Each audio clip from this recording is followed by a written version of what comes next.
আসসালামু আলাইকুম, বিসমিল্লাহির রহমানির রহিম। প্রিয় শিক্ষার্থীবৃন্দ, আমরা আজকে পার্ট 3 জাকাতের মাসারিফ নিয়ে আলোচনা করব। মাসারিফটাও আরবি শব্দ, এর অর্থ হলো ব্যয় করার খাত। শরীয়তের পরিভাষায় ইসলামী বিধান অনুযায়ী যাদেরকে জাকাত দেওয়া যায় তাদেরকে বলা হয় জাকাতের মাসারিফ। জাকাতের মাসারিফ অর্থাৎ কোন খাতে জাকাতের অর্থ ব্যয় করতে হবে, আল্লাহ তাআলা স্বয়ং তা নির্ধারণ করে দিয়েছেন। কোরআন মজিদে বলা হয়েছে যে জাকাত তো কেবল নিঃস্ব, অভাবগ্রস্ত এবং তৎসংশ্লিষ্ট কর্মচারীদের জন্য, যাদের চিত্ত আকর্ষণ করা হয় তাদের জন্য, দাসমুক্তির জন্য, ঋণ ভারাক্রান্তদের, আল্লাহর পথে মুসাফিরদের জন্য ইহা আল্লাহর বিধান। সূরা আত-তাওবা আয়াত হলো ৬০। তো জাকাতের মাসারিফ হলো ৮টি। প্রশ্ন হতে পারে জাকাতের মাসারিফ কয়টি ও কী কী? তাহলে ৮টির মধ্যে একটা হলো অভাবগ্রস্ত বা ফকির, সম্বলহীন বা মিসকিন, জাকাতের জন্য নিয়োজিত কর্মচারীবৃন্দ, মন জয় করার উদ্দেশ্যে, মুক্তিকামী দাস, ঋণগ্রস্ত ব্যক্তি, আল্লাহর পথে এবং মুসাফির বা অসহায় প্রবাসী পথিক, এদের জন্য আমরা জাকাত দিতে পারি। নিচে মাসারিফের বিবরণ দেওয়া হলো। অভাবগ্রস্ত ফকির যারা, ফকিরকে বাংলায় গরিব বলা হয়, যাদের কিছু না কিছু সম্পদ আছে কিন্তু প্রয়োজনের তুলনায় তা যথেষ্ট নয়, যাদের জীবন ধারণের জন্য অপরের সাহায্য সহযোগিতার উপর নির্ভর করতে হয়, এমন ব্যক্তিকে জাকাত দেওয়া যায়। জীবিকা অর্জন অক্ষম ব্যক্তি, পঙ্গু, ইয়তীম, শিশু, বিধবা, স্বাস্থ্যহীন, দুর্বল, যারা দুর্ঘটনা ও প্রাকৃতিক দুর্যোগের শিকার, এমন লোকদের সাময়িকভাবে জাকাত খাত থেকে সাহায্য করা যায়। এরপরে হলো মিসকিন। মিসকিনটা হলো কি?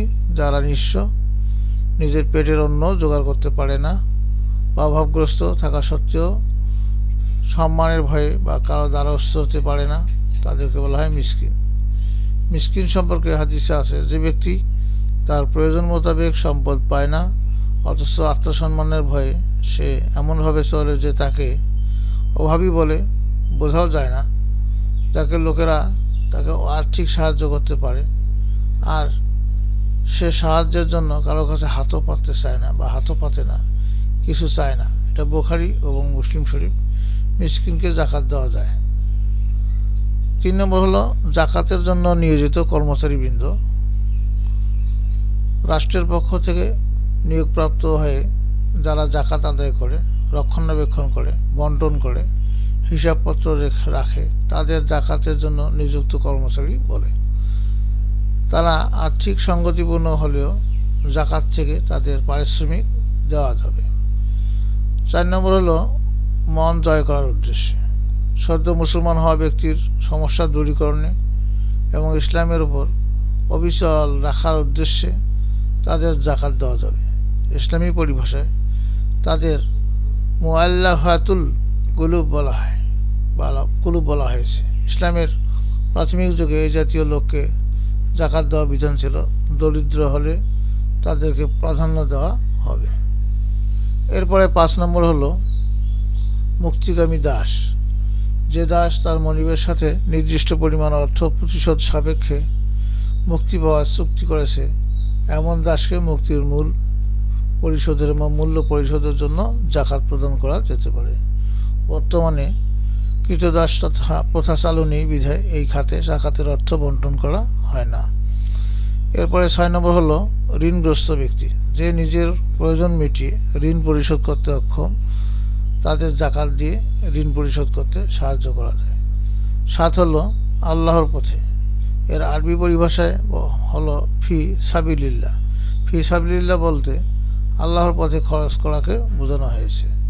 আল্লাহর পথে যে সকল খাতে জাকাতের অর্থ ব্যয় করা যেতে পারে, আল্লাহর পথে জিহাদকারী যেসব মুজাহিদ, যাদের অস্ত্র জিহাদের উপকরণ ক্রয় করার ক্ষমতা নেই, তাদেরকে জাকাত দেওয়া হবে বা জাকাত দেওয়া যাবে। দ্বীনি ইলম শিক্ষার্থী কিংবা অন্য সৎ কাজে নিয়োজিত ব্যক্তিকে জাকাতের অর্থ দেওয়া যাবে যদি তারা গরিব হয়। তারপরে ৮ নম্বর হলো অসহায় প্রবাসী পথিক। অসহায় প্রবাসী পথিক কোনো ব্যক্তি সফরে গিয়ে অসহায় অবস্থায় পড়লে বা যাত্রাপথে অধিক সংকটের কারণে বিপদে পড়লে সাময়িকভাবে তাকে জাকাতের অর্থ প্রদান করা যায়। প্রিয় শিক্ষার্থীবৃন্দ, তোমাদের কাজ হলো তোমার দলে বিভক্ত হবে এবং জাকাতের মাসারিফ এর সংক্ষিপ্ত পরিচয় পোস্টারে লিখে শ্রেণীতে উপস্থাপন করবে। কেমন? আমরা পরবর্তী ক্লাসে জাকাতের গুরুত্ব ও তাৎপর্য এটা নিয়ে আলোচনা করব।